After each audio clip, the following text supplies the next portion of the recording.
Rock Computer College. Define quality training in information technology. PowerPoint offers several tools that can help you rehearse your slideshow. Now you can even record a copy with a voiceover narration, allowing viewers to watch the presentation on their own. Let's first look at rehearsing slideshow timings. Now to rehearse timings, go to the slideshow tab, then click on the rehearse timing command. Now you'll be taken to a full screen view of your presentation. Now practice presenting your slideshow, and when you're ready, you move to the next slide. Click the next button over here. You can just click anywhere with your mouse, and it will record itself as it goes. And when you reach the end, a certain dialog box will appear with the total time of your presentation. Now if you're okay with your timings, you can click yes. But let's say you need more than just one try to get the timings just right. So you can use these recording tools over here. This is the recording toolbar.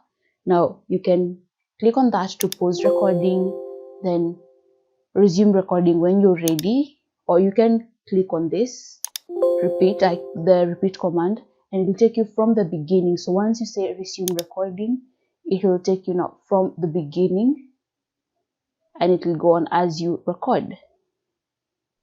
Now once you record and you get to the end, it will tell me the total time for your slide was, now for me it was 28 seconds, but it will change depending on how long you want that recording to last.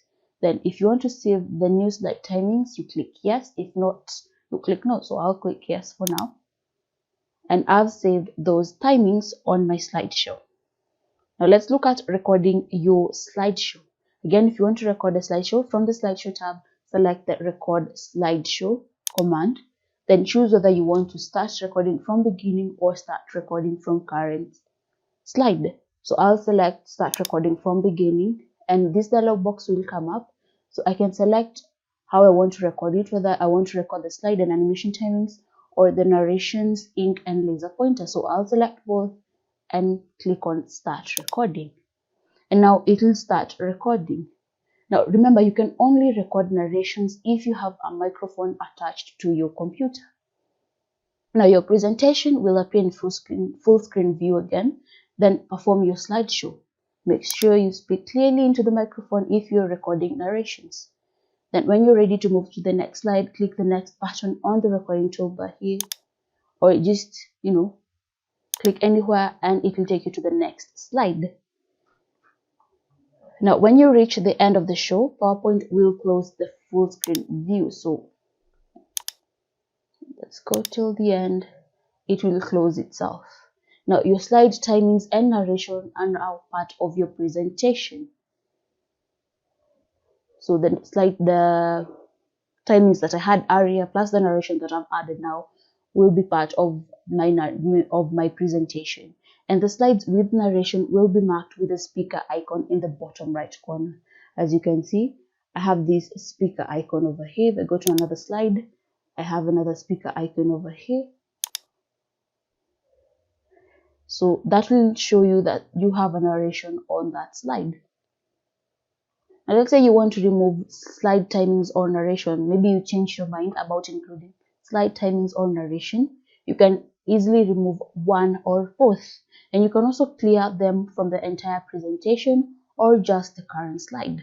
Now to do this, again, go to the slideshow command, then click on the record slideshow command over here. So you'll come to the slideshow tab, then record slideshow command, and from here select clear. Now you can select to clear timing on current slide or clear timing on all slides, clear narration on current slide, and clear narrations on all slides. So I'll select clear narrations on all slides, and as you can see, the little speaker icon has been removed from all the slides that I have. Then if I come back here, I can also select to clear timing on all slides. So that's how you remove slide timings or narrations.